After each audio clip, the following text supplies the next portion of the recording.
जय श्री राम। परम श्रद्धेय स्वामी जी के चरणों में कोटि कोटि नमन। परम श्रद्धेय श्री गोसाई जी के चरणों में कोटि कोटि नमन। अनंत कोटि ब्रह्मांड नायक परात्पर सर्वेश्वर प्रभु श्री रामचंद्र जी के चरणों में कोटि कोटि नमन। सभी प्रेम भक्तों को मेरा बहुत बहुत प्यार, बहुत बहुत आशीर्वाद।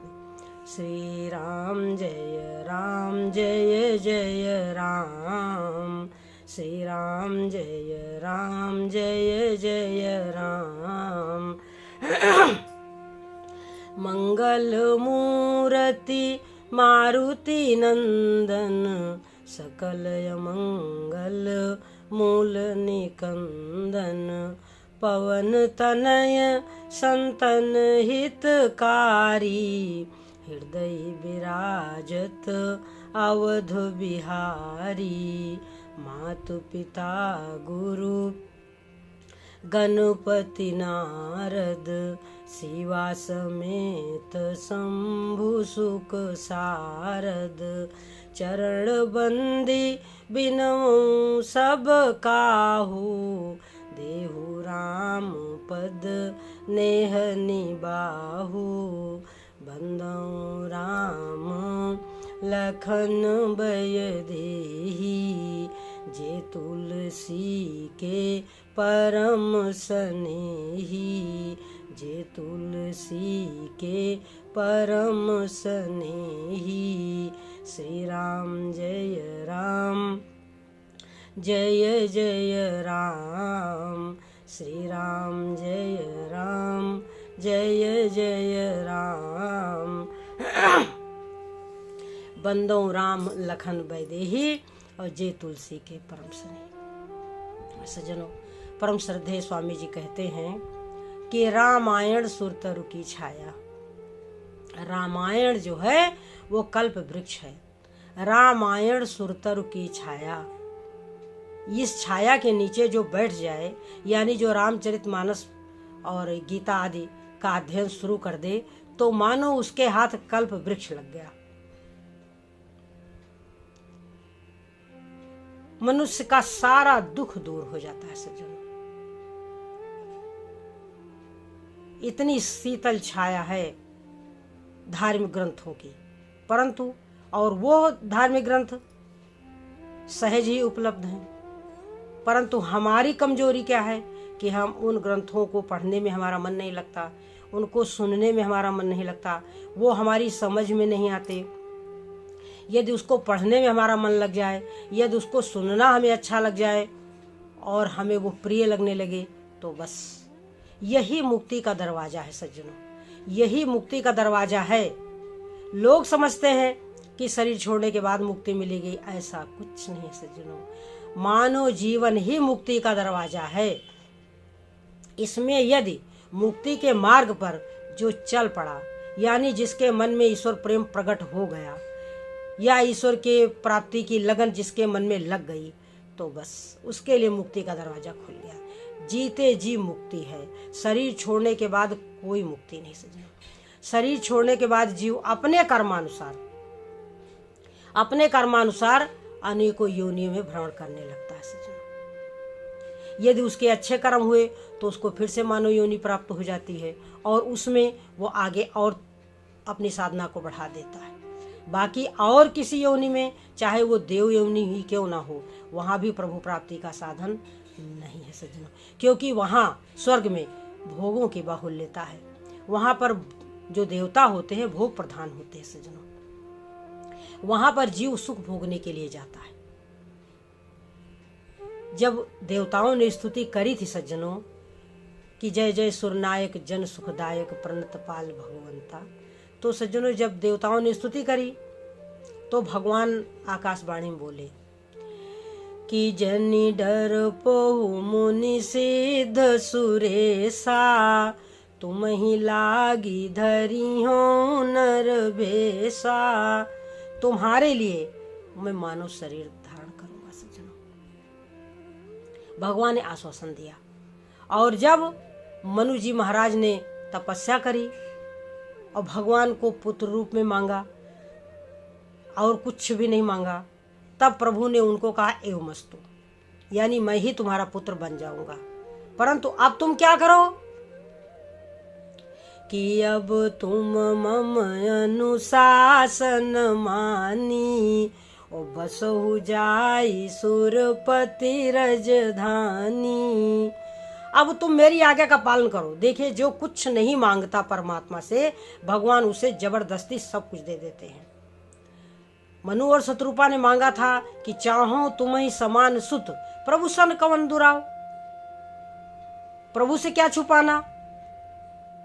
और जब ये सब मांग लिया राजा मनु महाराज ने और उनकी पत्नी शत्रुपा ने, तब प्रभु ने कहा कि अब तुम मम अनुशासन मानी, बसहु जाए सुरपति राजधानी। तुम सुरपति राजधानी यानी अमरावती स्वर्ग में जाकर के निवास करो। और ताह करी भोग विशाल, तात गए कछु काल पुनी, होई हऊ अवध भुआल। तब मैं होब तुम्हार सुत, होई हो अवध भुआल, तब मैं होब तुम्हार सुत। तो सज्जनों, कहने का तात्पर्य ये हुआ कि जब हम प्रभु से कुछ नहीं मांगेंगे तो हमें सब कुछ मिल जाएगा। और यदि हम एक एक करके कुछ ना कुछ प्रभु से मांगते रहेंगे तो प्रभु फिर मजबूर हो जाते हैं सज्जनों, क्योंकि ये जो सांसारिक सुख भोग है यह कर्मों के अधीन है। यह जैसा जीव कर्म करता है उसको वही प्राप्त होता है। कर्म प्रधान विश्व करे राखा, जो जस करे तो तस फल चाखा। अब जो जस करे तो तस फल चाखा, तो इसमें रहस्य है कि जब हम भगवान का भजन करेंगे तो हमसे अच्छे कर्म ही होंगे, बुरे कर्म नहीं होंगे, क्योंकि तब जिम्मेदारी प्रभु की हो जाती है। हमने प्रभु को याद किया, हमने प्रभु को स्मरण किया, हमने अपना सारा दुख दर्द परेशानी जो भी है भगवान को बता दी, बस अब जिम्मेदारी प्रभु की है। हाँ, उसमें कामना नहीं है। हमारी परेशानी एक ही होनी चाहिए, वो ये है कि हमारा मन प्रभु के चरणों में नहीं लगता। एक ही कष्ट होना चाहिए। कहा हनुमंत विपत्ति प्रभु सोई, जो तो सुमिरन भजन न होई। जब भजन बिगड़ जाए तो समझ लो कि सब कुछ बिगड़ गया, क्योंकि भजन एक दिशा निर्देश है। सत्संग जो है हमें एक सुंदर आदेश देता है, निर्देश देता है कि हमें यह करना चाहिए, यह नहीं करना चाहिए। विधि निषेध मय कलिमल हरनी, कर्म कथार बिनंदिनी बरनी। तो ये विधि और निषेध जो है कि हम ये करें और ये ना करें, तो कथा हमें यही सिखाती है। इसीलिए कहा कि मुद मंगलमय संत समाजू, जो जग जंगम तीर्थ राजू। जो चलता फिरता हुआ तीर्थराज प्रयाग है, और वहां पर भगवान की कथा ही गंगा की धारा है। भगवान की जो भक्ति है वही गंगा की धारा है। हरिहर कथा विराजत बेनी, और सुनत सकल मुद मंगल देनी। भगवान विष्णु की और भगवान शंकर की जो कथाएं हैं वो त्रिवेणी रूप से, त्रिवेणी में स्नान करने को मिल गया। मानो हमें कथा मिल गई तो हमने प्रयागराज में त्रिवेणी संगम में स्नान कर लिया। तो हरिहर कथा विराजति बेनी, सुनत सकल मुद मंगल देनी। तो यह आनंद और कल्याण देने वाली है। ऐसा सोच करके श्री गोसाई जी लिखते हैं कि सुनि समुझहि जन मुदित मन, मजहि अति अनुराग। ऐसा समझ करके जो सज्जन होते हैं, सुनि समुझहि जन मुदित मन, मजहि अति अनुराग। और लाहि चारि फल अछत तनु, साधु समाज प्रयाग। तो ये जो संतों का समाज है ये क्या है? ये प्रयागराज है।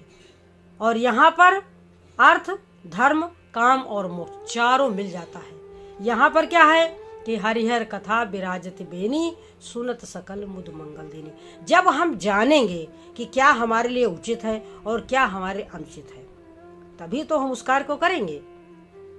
जब हम कुछ जानेंगे ही नहीं, जब हमको किसी विषय का कोई बोध ही नहीं है, जब हमको किसी विषय का ज्ञान ही नहीं है, तो सज्जनों हम भटक तो जाएंगे। ये तो सच्ची बात है। जब हमें शास्त्रों के विषय में कुछ ज्ञान नहीं है, कुछ जानकारी नहीं है, तो फिर हम भटक जाएंगे संसार रूपी सागर में। कितना भी हो तैरनहारा, कैसा भी तैराक हो, वो अपने बल पर नदी या समुद्र को पार नहीं कर सकता। उसके लिए नौका की व्यवस्था है। तो भक्ति रूपी नौका में हम विराजमान हो जाएं, जिसको चलाने वाले गुरु है सज्जनों। सत की नाव खेवटिया सतगुरु। मीरा जी ने कहा कि सत की नाव खेवटिया सतगुरु, भव सागर तर जायो पायो जी मैंने, राम रतन धन पायो पायो जी मैंने। तो सज्जनों, ये शरीर रूपी रथ में क्या है कि इस भजन सारथी सुजाना।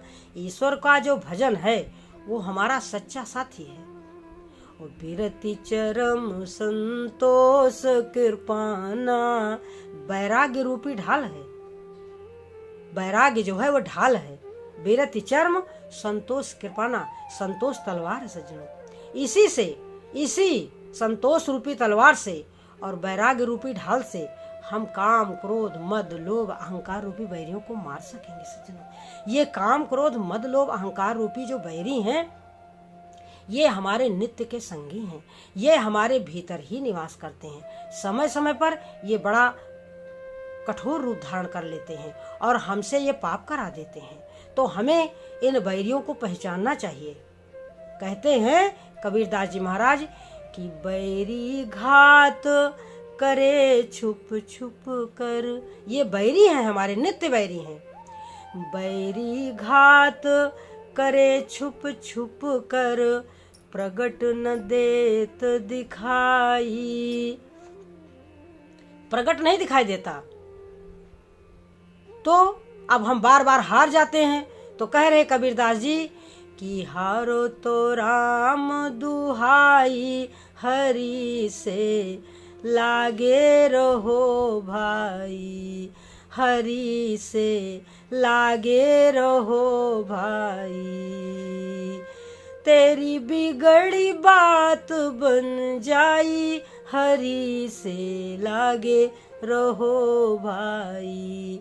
तेरी बिगड़ी बात बन जाई, हरि से लागे रहो भाई। कह रहे कबीरदास जी कि कौन कौन लगा कि रंका लागी बंका लागी, अरे लागे सदन कसाई, हरि से लागे रहो भाई। तेरी बिगड़ी बात बन जाई, हरि से लागे रहो भाई। तो रंका लागी बंका लागी सज्जनों, ये रंका बंका कौन थे? ये रंका और बंका पति पत्नी थे। तो एक समय की बात है कि ये दोनों कहीं जा रहे थे। तो भगवान ने, और बड़े संयमी थे, भगवान के भक्त थे, बड़े त्यागी थे, इनके मन में कुछ भी किसी प्रकार की चाह नहीं थी। तो भगवान ने इनकी परीक्षा लेने के लिए क्या किया कि जिस मार्ग से ये जा रहे थे उस मार्ग में एक सोने का हार डाल दिया। अब रंका आगे था और उसकी पत्नी जो बंका थी वो पीछे थी। तो जब रंका ने देखा सोने का हार, तो इन्होंने सोचा कि मेरी पत्नी पीछे से आ रही है, कहीं ऐसा ना हो कि उसके मन में सोने के प्रति, स्वर्ण के प्रति लोभ उत्पन्न हो जाए। तो वो जल्दी जल्दी क्या किया रंका ने कि उस हार पर मिट्टी डाल दिया, जल्दी जल्दी मिट्टी डाल दिया। तब तक बंका पीछे से आ गई। तो बंका ने कहा क्या कर रहे थे? तो रंका ने कहा कुछ नहीं कुछ नहीं। उसने छिपाना चाहा तो बंका ने कहा नहीं बताओ, कुछ तो तुम कर रहे थे बैठ करके। तो उन्होंने कहा कि देखो ऐसा है कि एक सोने का हार पड़ा हुआ था, तो मैंने सोचा कि कहीं तुम्हारे मन में लोभ न उत्पन्न हो जाए, इस वजह से मैं उसको ढक दिया मिट्टी से। तो बंका ने कहा कि अरे इसका मतलब ये है कि तुम्हारी दृष्टि में सोने में और मिट्टी में फर्क है भी।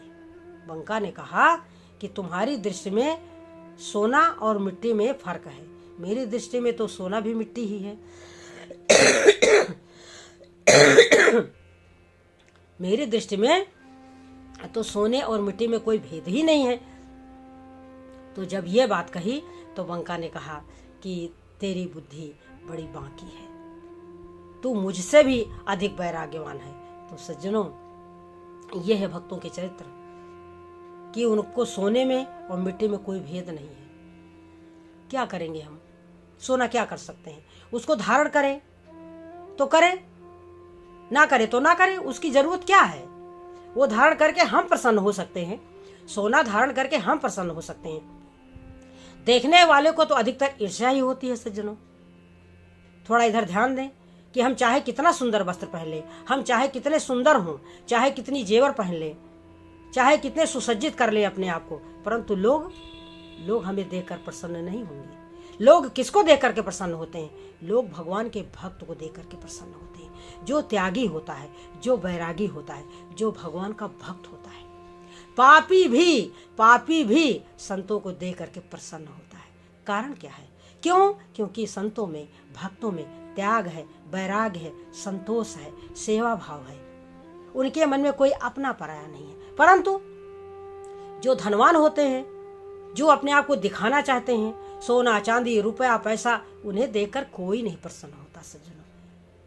उनको देख करके कोई नहीं प्रसन्न होता, अपितु केवल और केवल ईर्ष्या करते हैं लोग। और इस समय तो बहुत अधिक ईर्ष्या करते हैं, क्योंकि जब समय था कि सब लोग सोना चांदी पहनते थे तो सब लोग धारण करते थे। अब क्या है कि अब लोग नहीं धारण करते, क्योंकि चोर अधिक बढ़ गए हैं। सोना चांदी हमारे लिए घातक हो रहा है। कोई किसी की कहीं चैन खींच रही, कहीं किसी के कान की बाली खींच रही, कहीं कुछ हो रहा, कहीं कुछ हो रहा। सज्जनों, तो आज सोना हमारे लिए दुखदाई हो रहा है। तो जब सब धारण करते थे तब कौन किसकी देखे? क्योंकि तब सब धारण करते थे। अब कोई धारण करता है, कोई नहीं धारण करता, तो लोग उसको देख करके ईर्ष्या करते हैं। क्यों? चाहता तो हर इंसान है कि हम सोने से लदे रहें, परंतु होता क्या है कि सबके पास सोना नहीं है, सब धनवान नहीं है। तो सज्जनों, ऐसी स्थिति में क्या है कि ऐसी स्थिति में सब सबसे ईर्ष्या ही करेंगे। तो इसलिए सोना हमारे किस काम का? तो हमारा सोना चांदी रुपया पैसा धन मकान देख करके सज्जनों कोई नहीं प्रसन्न होता, सबको ईर्ष्या होती है। कलयुग का समय है, सबके मन में है कि हम सुख भोगें, हम सुख भोगें। एक समय था कि सबको सुख देना चाहते थे, एक समय है कि हम सुखी रहे, बस दुनिया से हमारा कोई मतलब नहीं है। तो सज्जनों, समय चेंज हो गया है, बदल गया है। हमें यह देखना चाहिए कि हमारे पास कौन सी ऐसी वस्तु है जो हम यहाँ से ले करके जाएंगे, और जो वस्तु केवल हमें सुख दे, दूसरे को दुख दे, उसको तो धारण करने की कोई जरूरत ही नहीं है। तो सज्जनों, प्रेम कौन किससे करता है?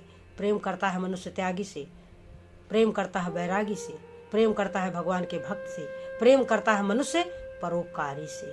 तो सज्जनों, हम वो करें जिससे सारा संसार प्रसन्न हो। तो सज्जनों, हमें भगवत भजन करना चाहिए, हमें सत्संग सुनना चाहिए, हमें भगवत भजन करना चाहिए, और हमें अपने चरित्र को सुधारना चाहिए।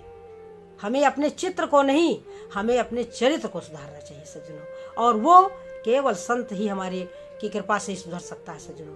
इसलिए संतों के वचनों को सुने, भगवान का भजन करें, जैसा वो आदेश देते हैं, जैसा उनका निर्देश है, वही हम उसी का हम पालन करें, ताकि हमारा ये जो जन्म है, ये जो हमारा जीवन है, सफल हो जाए सज्जनों। इन्हीं शब्दों के साथ हम अपनी वाणी को विराम देंगे, इस आशा के साथ कि हम देर ना करके भगवत भजन करेंगे। जय मीरा के गिरधर नागर, जय तुलसी के सीताराम, जय नरसी के सांवरिया, जय सूरदास के राधे श्याम। श्री राम जय राम, जय जय राम, भज प्यारे तू सीताराम। जय श्री राम।